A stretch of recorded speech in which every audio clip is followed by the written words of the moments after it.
Polres Lombok Barat menggelar rekonstruksi kematian Brigadir Esko di Dusun Nyur Lembang, Desa Lembar, Kecamatan Lembar, Lombok Barat, Senin pukul 9 WITA.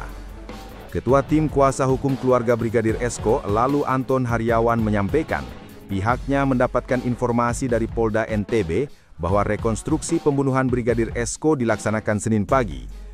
Lalu Anton menerangkan, semua pihak akan hadir dalam rekonstruksi besok, termasuk keluarga Brigadir Esko, tim kuasa hukum dan masyarakat, karena terbuka untuk umum.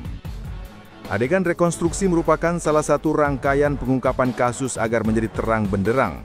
Lalu Anton sangat menyayangkan karena informasi rekonstruksi tidak disampaikan kepada kuasa hukum ataupun keluarga korban. Lalu Anton menyebutkan tersangka Bribtu Rizka wajib dihadirkan. Sementara itu, Kasat Reskrim Polres Lombok Barat AKP Lalu Eka Arya Mardiwinata dan Kabid Humas Polda NTB Kombes Pol Muhammad Khalid saat dikonfirmasi belum menjawab pertanyaan wartawan. Wartawan Tribun Lombok akan terus menghubungi Polres Lombok Barat dan Polda NTB untuk detail kegiatan rekonstruksi.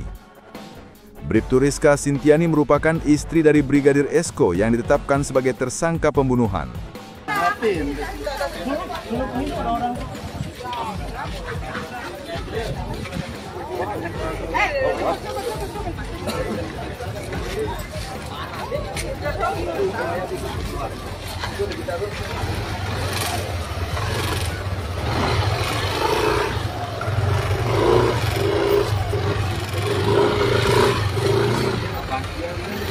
Ya, selamat pagi Tribuners, dengan saya kembali Ahmad Wawan Sugandika selaku reporter dari tribunlombok.com. Pada pagi hari ini, tepat tanggal 29 September tahun 2025 begitu, pihak dari kepolisian Polres Lombok Barat dari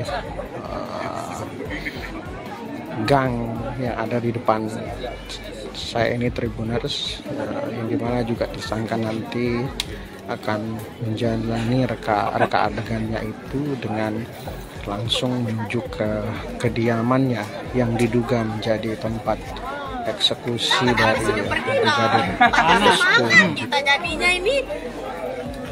Kediamannya yang berada di belakang saya ini Tribuners, dan kediaman dari Brigadir Rizka sendiri dan juga Brigadir Esko ini sudah dipasangkan polis line atau garis polisi begitu. Dan sebelumnya Tribuners, kita ketahui bersama juga pihak kepolisian Polres Lombok Barat juga telah